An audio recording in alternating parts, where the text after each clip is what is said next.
ایمان کے بعد اسلام کا اہم ترین رکن نماز ہے۔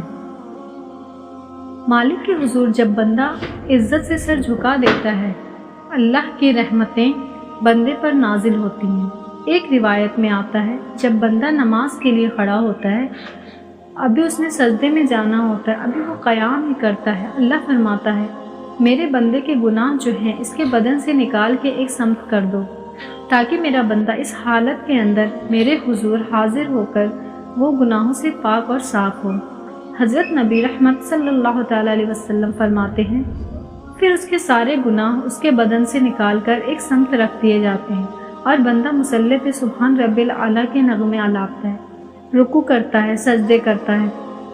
جب سلام پھیر کے نماز ختم کر کے دعا کر کے جانے لگتا ہے تو فرشتے عرض کرتے ہیں مالک یہ جو گناہ اتار کے ایک سائیڈ میں رکھے تھے یہ دوبارہ اس کو دے دے۔ اللہ فرماتا ہے جس کی جھولی سے گناہ نکال لیے تھے دوبارہ اس کی جھولی میں نہیں ڈالیں۔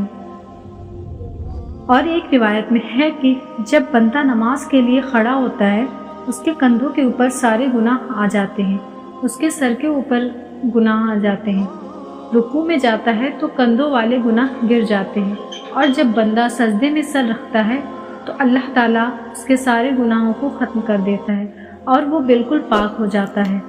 حضرت ابو ہریرہ رضی اللہ تعالیٰ عنہ سے روایت ہے، حضور صلی اللہ تعالیٰ علیہ وسلم نے فرمایا اگر کوئی بندہ ہے جس کے گھر کے سامنے کوئی نہر گزرتی ہے اور وہ دن میں 5 بار اس میں غسل کرتا ہے تو کیا اس کے بدن پر کوئی میل کچیل رہ جائے گی؟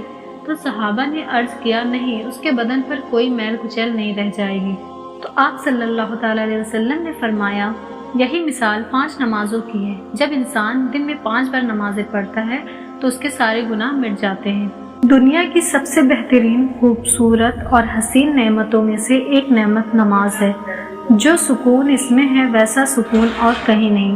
اللہ تعالی ہم سب کو 5 وقت کی نماز پڑھنے کی توفیق عطا فرمائے۔